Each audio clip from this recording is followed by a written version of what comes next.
Meus irmãos, a próxima palavra usada no texto, nosso texto base, é 1 Tessalonicenses 5:23.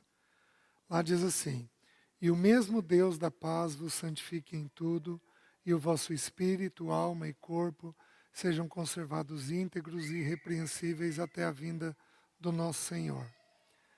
Então, a próxima palavra usada é a palavra santifiqueis.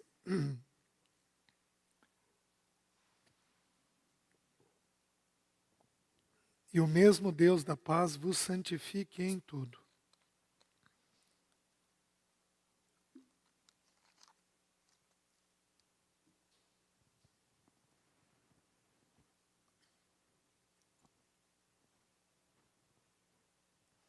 Pronto, acho que deu certo. Só que se eu for estudar a palavra santidade, nós precisaríamos gastar 3 meses. Então eu não vou fazer isso. Eu me dediquei um pouquinho mais à paz, primeiro por um encargo, segundo porque é uma palavra menos estudada do que a palavra santidade. A palavra santidade já é uma palavra um pouco mais vista por nós, mais estudada. A primeira vez que a palavra santidade é mencionada nas Escrituras, ela tem uma curiosidade, porque ela vai ser mencionada em Êxodo 28. Lá diz assim: "Farás também uma lâmina de ouro puro, e nela gravarás a maneira de gravuras de sinete, santidade ao Senhor." Então, essa primeira expressão já tem muito a nos dizer. Por quê? Porque era uma lâmina pequena de ouro, como de um joalheiro, onde ele escreve santidade ao Senhor, foi escrito isso. E era usada na mitra. A mitra é aquele chapéu que o sacerdote usa. Então ficava na testa do sacerdote. Então a palavra santidade tem que ficar onde? Na testa. Aqui. Vai envolver a mente, vai envolver os olhos. Porque está na mente, mas também está diretamente, está muito próxima dos olhos.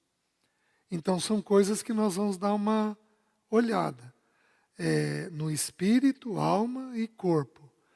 Então, a santidade, o que é santo? A palavra santo significa separado.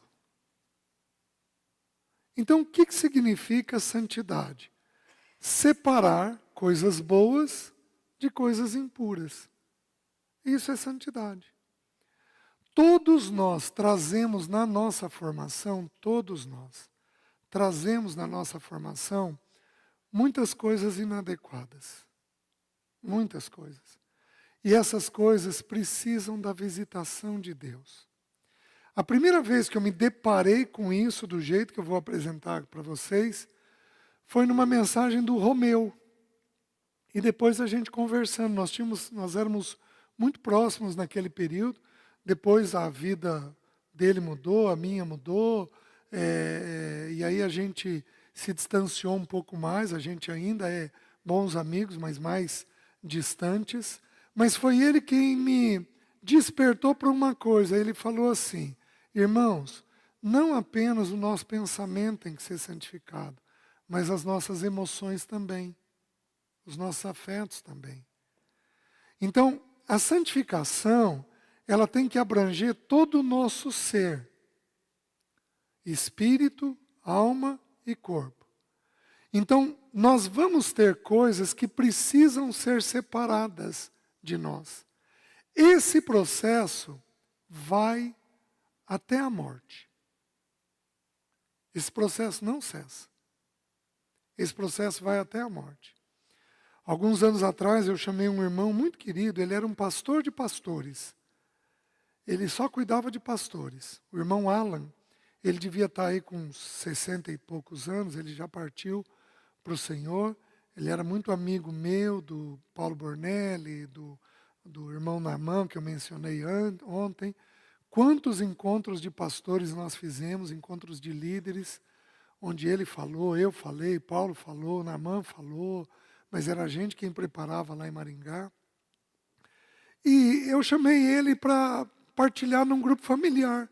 E ele foi solícito, veio de outra cidade para partilhar. E ele estava lá no grupo, partilhando, aí ele contou uma história. Ele disse que estava no seminário Betânia, ele era diretor de seminário, então isso já ocorreu mais na velhice dele. Ele era diretor de seminário, e a dona Joana, a esposa dele, um dos estudantes estava fazendo aniversário, e ela fez um bolo enorme, e como toda boa americana, ela contou o número de pessoas que iam comer, e cortou o bolo no número exato de pessoas. Então ele contando que ele comeu o pedaço dele e estava muito bom. E aí ele começou a cobiçar o bolo. E ele começou a verificar quem que estava pegando, quem que não estava pegando, e sobrou um pedaço. E ele contando isso no grupo, né? E irmãos, eu entrei numa luta por aquilo, aí eu descobri que ia sobrar um pedaço. E eu falei, vai ser meu. E aí a Joana vira e diz assim, onde está fulano? Mulher, né? Mãe, onde está fulano? Fulano ficou no quarto estudando para a prova amanhã. Não, então pega aqui o pedaço e leva para ele. E ele entrou numa crise interna, porque ele não ia poder comer outro pedaço. Eu pensei, meu Deus, ele está sofrendo por um pedaço de bolo. Eu sofreria pelo bolo inteiro. Eu estou muito longe desse nível de santidade. Irmãos, não tem idade. Não tem idade. Todos nós temos coisas a sermos trabalhadas. Todos. Nós vamos pro caixão tendo coisas a serem trabalhadas. Vocês estão entendendo? Porque a santidade dele é alta demais e o nosso pecado foi extenso demais. À medida que vai aprofundando, a gente vai vendo coisas que a gente nunca viu. Eu já disse isso para os irmãos e é sabido dos irmãos. O apóstolo Paulo, a primeira vez que ele fala dele e dos apóstolos, ele diz assim, porque eu não sou em nada inferior aos apóstolos, aos demais apóstolos. No meio da vida dele, ele diz, eu sou um com os apóstolos. Já mudou. Mas no final da vida dele, ele diz, dos pecadores eu sou o principal. Então, à medida que a gente cresce, a gente vai tendo uma extensão do tamanho do pecado que existe dentro de nós. É um trabalhar contínuo dentro de nós. Então, a santidade, ela precisa ser alcançada. Eu não sei se eu vou conseguir fazer um desenho aqui no tablet para os irmãos. Deixa eu ver se eu consigo fazer um desenho para os irmãos aqui no tablet, para os irmãos verem. Só um instante, irmãos. Deixa eu ver se eu consigo fazer. A carreira cristã nossa, ela é assim. Abram em Filipenses, capítulo 2, que eu quero trabalhar um texto com vocês.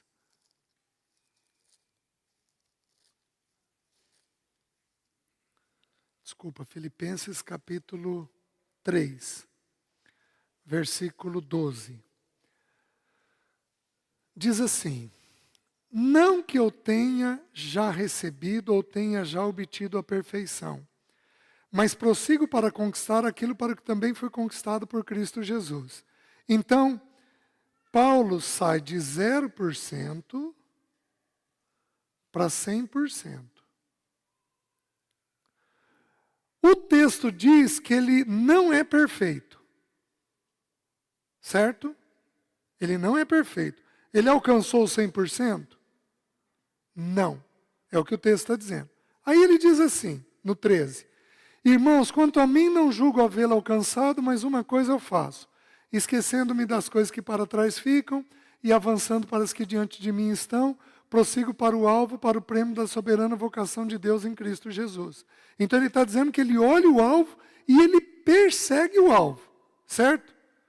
Só que aí no 14 ele diz assim, todos pois que somos perfeitos.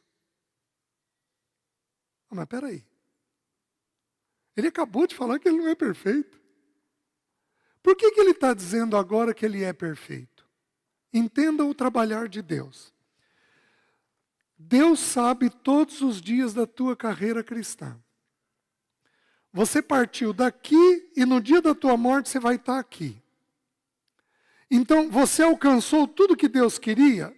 Não. Só que no dia de hoje, Deus te revelou até 30%.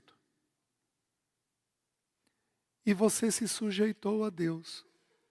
Em tudo que Deus pediu, você se sujeitou. De que jeito que Deus te considera? Perfeito. Porque aquilo que Ele pediu já está trabalhado. Faz sentido? Tem uma outra maneira também pela qual nós vemos, que essa é a que nos é habitualmente ensinada, que é qual? Como a obra de Cristo foi perfeita, e ele falou, está consumado, e em Filipenses mesmos 1,6 ele diz, estou plenamente certo de que aquele que começou a boa obra em vós há de completá-la até o dia de Cristo Jesus, ou seja, aquilo que ele determinou fazer em nós, ele vai fazer.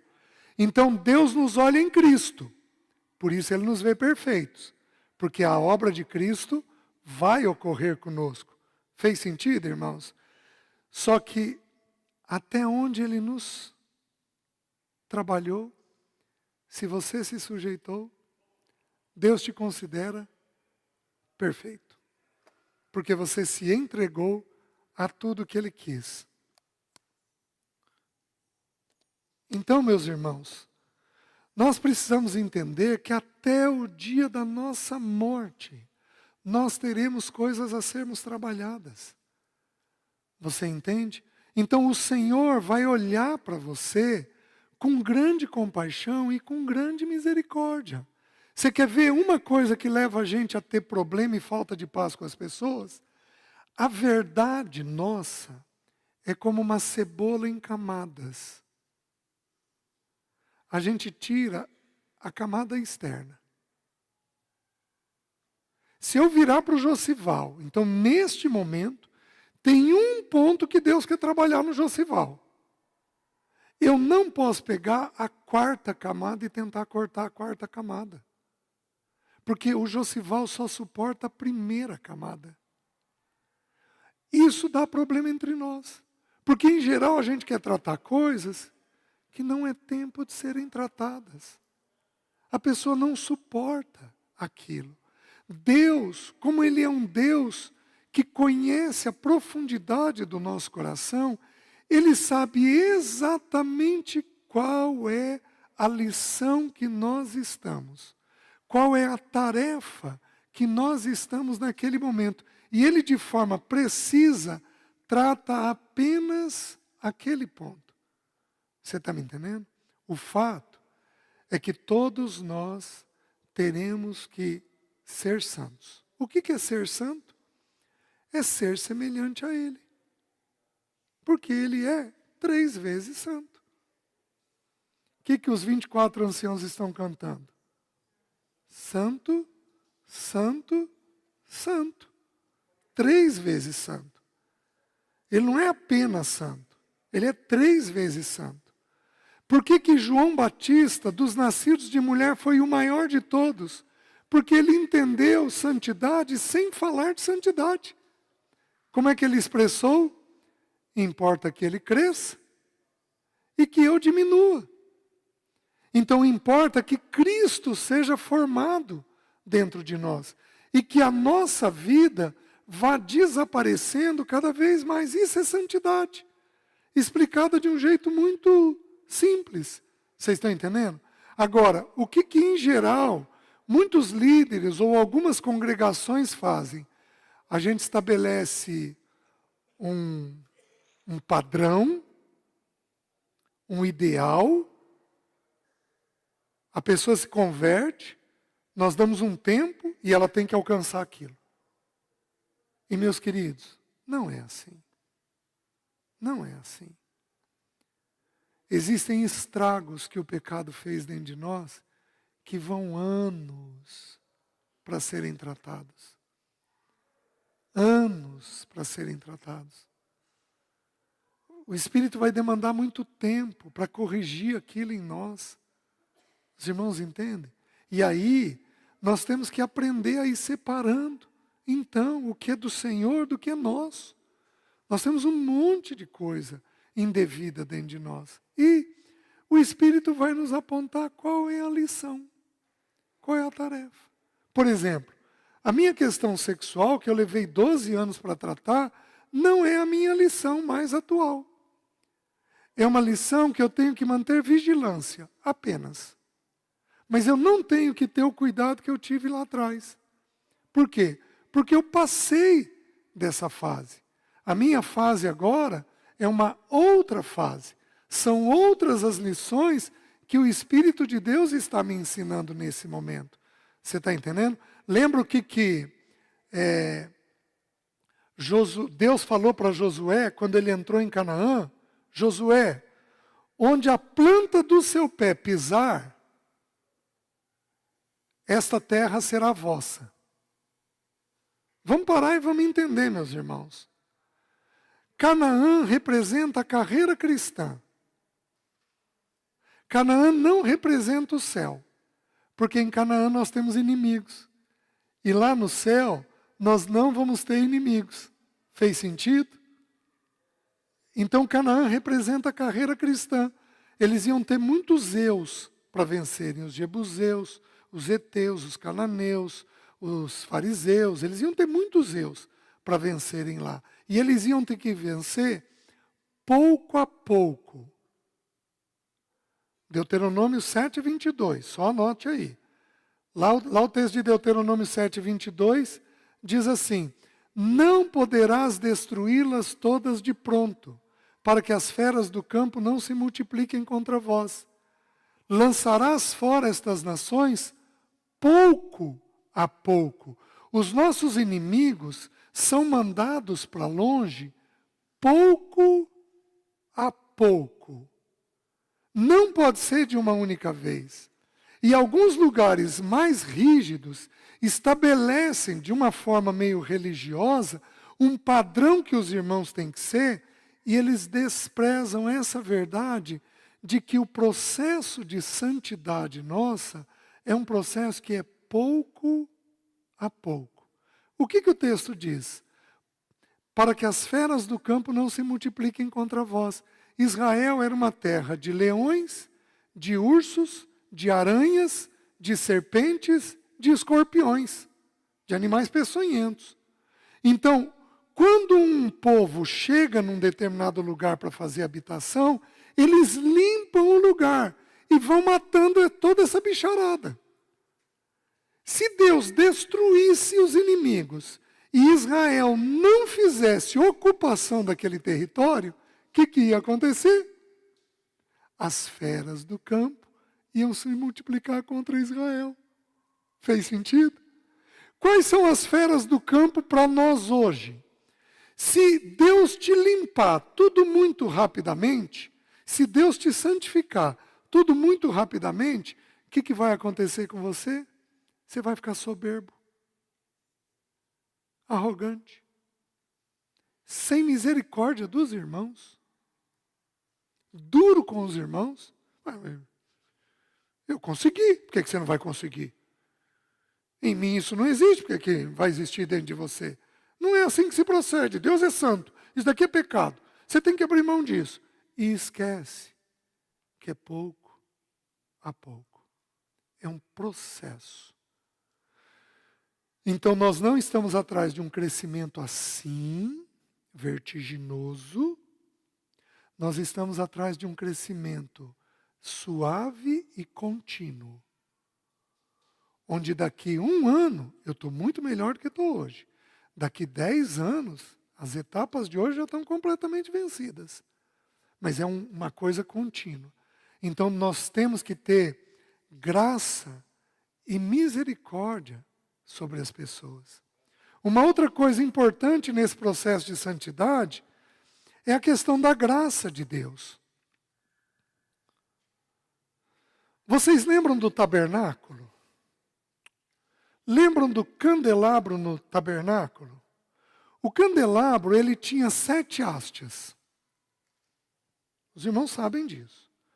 6 hastes saíam da 7ª, então vinha a central, e aí 6 hastes saindo daqui.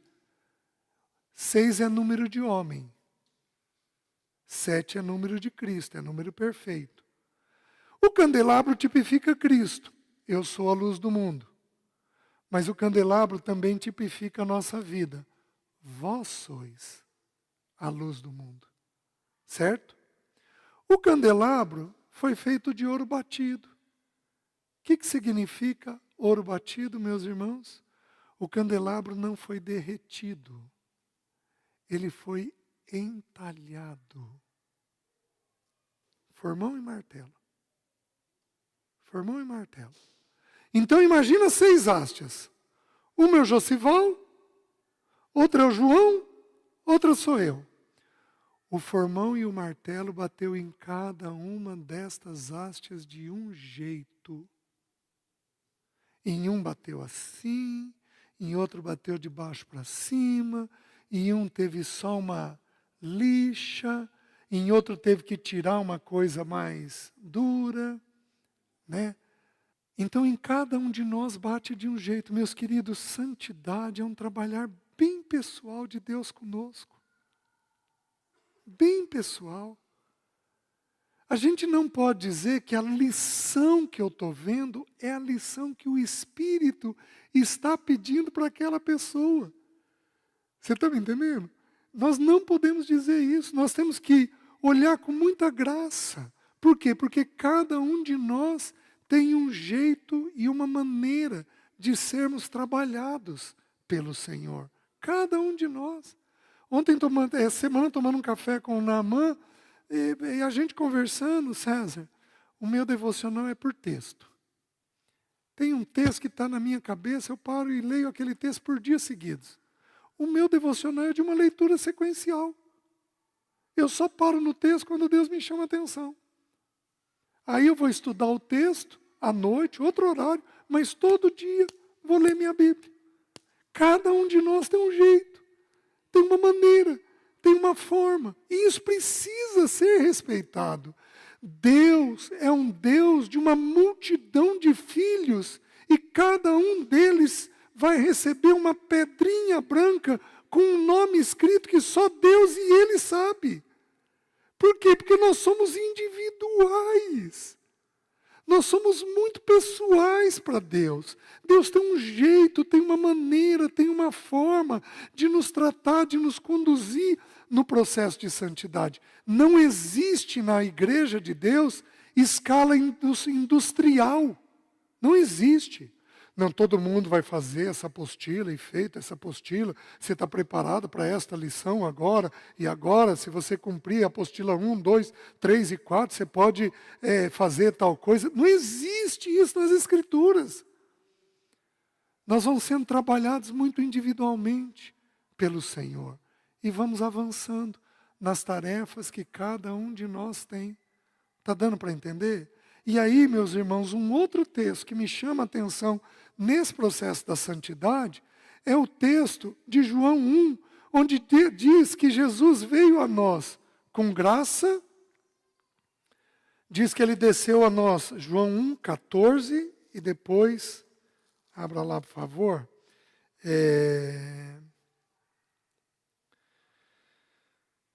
E o Verbo se fez carne e habitou entre nós, cheio de graça e de verdade. E vimos a sua glória, glória como a do unigênito do Pai. Depois, versículo 16. Porque todos nós temos recebido da sua plenitude, e graça sobre graça. Por que a palavra de Deus apresenta graça sobre graça? Porque, meus queridos, Aqui é a vida de Cristo. Na nossa formação, você se desviou aqui. Mas tem irmãos que se desviaram aqui. O que esse irmão vai precisar? Graça sobre graça. Ele vai cair muitas vezes. Nós vamos ajudá-lo a levantar muitas vezes. Nós vamos ter que nos sujar com a sujeira dele. Pensa comigo no Salmo 40. O Salmo 40 diz que nós somos resgatados de um tremedal de lama. Deixa eu te perguntar, você consegue tirar alguém de um tremedal de lama sem se sujar em nada? É impossível. O que Cristo fez? Cristo conviveu com as nossas porcarias, com os nossos pecados. Ele desceu a nós. Ele desceu a nós. Ele desceu a nós. Quem somos nós para não ajudarmos os irmãos nos pecados dele, no lamaçal dele? Quem somos nós? Quem somos nós para estabelecermos um padrão? É isso daqui que você tem que ser e você não está alcançando. Quem somos nós? Ou estamos esquecendo de toda a tolerância, misericórdia, amor que ele teve que demonstrar por nós? Oh, meus queridos, alguns líderes parece que só veem o Senhor plenamente desse jeito que eu estou ensinando, quando o pecado bate na porta do filho deles. Aí eles vão rever o Evangelho. Aí eles vão entender que, Senhor, de fato não é do jeito que eu vi. Não é do jeito que eu achei. Alguns de nós vamos precisar de graça sobre graça. Um pecado meu foram 12 anos. 12 anos. Quem sou eu para não ter paciência com os meus irmãos? Para excluir. Chega, para. Obviamente que chega um momento em que Deus vai dizer um chega. Porque Deus é um Deus que disciplina, que trabalha. Mas, meus queridos, é mais raro de encontrar no nosso meio. Em geral, nós encontramos irmãos que querem crescer, que querem se desenvolver. Então, nós precisamos entender esse espírito do Senhor que nos convence de forma graciosa, leve, tranquila. Então Ele é esse Deus gentil com você, amoroso com você, que te apresenta o que você deve ser e que vai gradativamente te conduzindo. Uma vez, nesse processo de deixar a igreja, pela segunda vez eu voltei, fiquei direitinho naqueles 9 anos, e aí percebi que o líder não estava se desviando. Hoje ele está bem firmado no Senhor, é um bom amigo, a gente é totalmente restaurado. Eu pedi perdão, ele pediu perdão. E aí eu tentava falar com ele, tentava falar com a esposa naquele zelo pela igreja. Aquele zelo que me consumia pela igreja. Irmão, irmão, irmão, irmão. Até que uma pessoa virou para mim e falou: César, o Espírito não o está convencendo. Onde você acha que você vai conseguir? Eu tomei um choque. Gente, mas que burrice a minha. De fato, o Espírito não está fazendo. Esse é um outro erro que nós cometemos no processo de santidade. Nosso e com os nossos irmãos. Qual é o erro? Nós vamos repetir. Até convencer. Nós vamos argumentar. Até entender. E não é assim que o Espírito faz. O Espírito Santo é dócil, é suave, é fresco. Sempre tem uma palavra nova, fresca, gostosa. Ele acha um jeito de comunicar. Então, queridos, nós precisamos entender isso. Leve a tua luz aos teus irmãos. E deixa a tua luz constranger os irmãos. Simples. Para de forçar, para de impor, para de brincar de forma indevida. Isso vale com o parceiro, isso vale com os filhos, isso vale com os irmãos. Pare com essa atitude, porque isso não é encontrada na natureza do Espírito Santo de Deus para trabalhar a nossa santidade. Os irmãos estão entendendo? Precisamos discernir todos esses princípios na aplicação da santidade dentro dos nossos corações. O apóstolo Paulo, em Hebreus, capítulo 12, ele faz uma citação interessante. Ele diz assim: segui a paz com todos e a santificação, sem a qual ninguém verá o Senhor, atentando diligentemente para que ninguém seja faltoso, separando-se da graça de Deus. Meus queridos, quando falta graça, nós não teremos o processo adequado de santidade. Porque a graça é o instrumento pela qual a gente aceita as pessoas e então trabalha elas. Você está entendendo? A gente aceita e então trabalha. Então hoje à noite, amanhã de manhã, eu quero gastar um tempo com os irmãos, mostrando esse funcionamento da alma e mostrando esse processo de santidade do espírito, da alma e do corpo. Nós vamos ter apenas 2 reuniões, mas a gente vai tentar fazer o que é possível, pelo menos olhar o caminho central disso daí, do espírito aplicando isso a nós. Então, se você não tiver graça, você não consegue avançar no processo de santidade. Do mesmo jeito, se você não tem quietude, porque aí você não ouve com precisão as coisas. Quem fez essa confusão? Pedro, o apóstolo Pedro. O Senhor está em João 13, o Senhor vai passar ele pelo lava-pés. O que significa o lava-pés? Vamos entender a ideia. Eles moravam numa cidade que não tinham ruas pavimentadas. Então, Pedro, à noite, lembrou que tinha que devolver o machado na casa de João. Ele saía, ia até João, voltava, ele já tinha tomado banho, mas ele voltava com o pé sujo. O que ele tinha que fazer? Lavar os pés. Então, o ensino é qual? Ao transitarmos na vida, voltamos com os pés sujos para casa.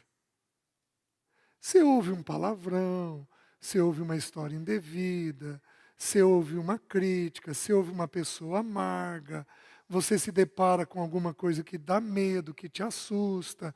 Todos nós, ao transitarmos na vida, voltamos com os pés sujos. Pedro não entendeu. Senhor, o Senhor não vai me lavar os pés. Possivelmente ele estava achando que era um ato de humildade dele. Imagina, o Senhor me lavar os pés. Pedro, se eu não te lavar os pés, você não tem parte comigo. Aí, sai de um extremo e vai para o outro. Senhor, não somente os pés então, mas o corpo todo.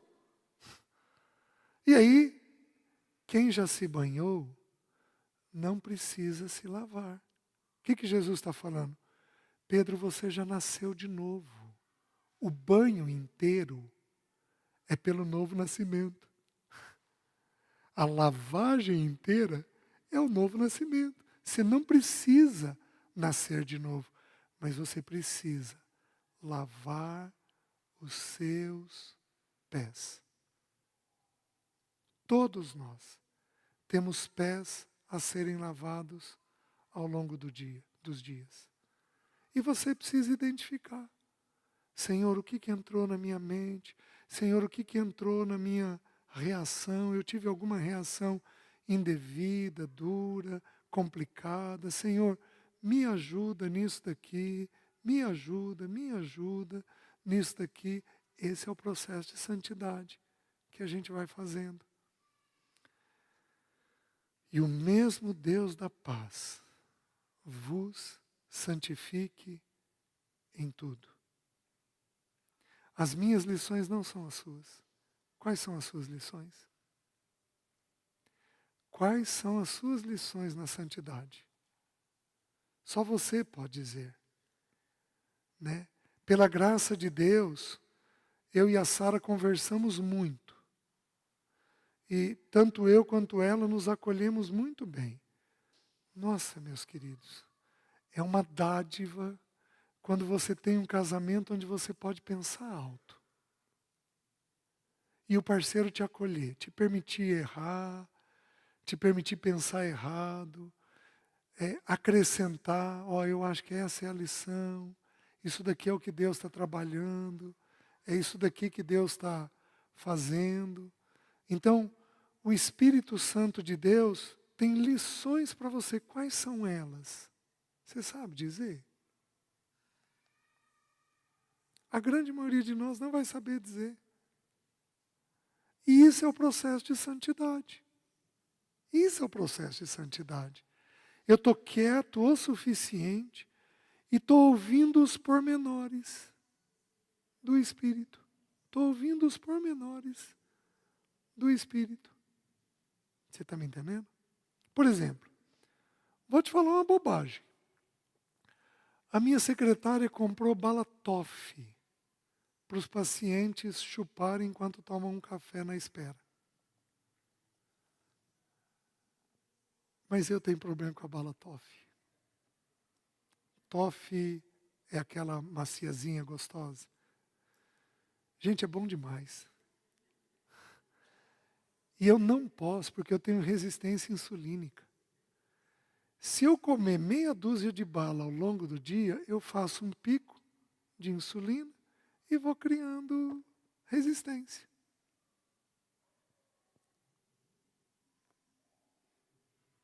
Estou parecido com o Alan. Ele sofrendo com bolo, eu já sofrendo com a Balatoff. O problema é que eu ainda sofro com o pacote da Balatoff. Não é com um pedaço. Se eu não cuidar, vai virar pecado. Uma besteira. Mas se eu não cuidar, vai virar pecado. Vocês estão entendendo? Você quer ver onde pode virar um pecado? Eu ligar para a Sara, a gente se fala várias vezes no dia, e esconder que eu estou chupando a Balatoff. Porque ela muito amorosamente vai me dizer, César, você não pode. Você não pode. Só que aí, eu saí de uma luta com uma bala e posso cair na mentira.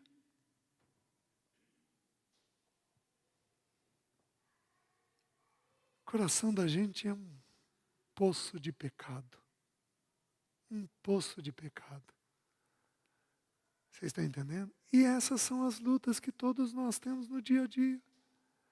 O Espírito quer comunicar com você quais são as áreas que você precisa cuidar. Para isso, quietude, paz, e a gente entender essa graça, esse socorro e esse favor que Ele faz com a gente. Amém, irmãos? Vamos parar aqui. À noite nós retomamos. Vamos orar? Curva sua cabeça. Senhor, obrigado pelo Teu Espírito.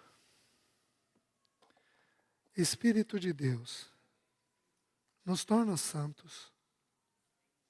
Santifica aquelas áreas que ainda são estranhas a nós. Entra no porão e no sótão da nossa casa. Entra em todos aqueles cantos que nós ainda não te demos permissão ou que são desconhecidos para nós. Senhor, nos santifica para que o teu bom nome seja glorificado. Nós oramos em nome de Jesus. Amém. Amém, irmãos.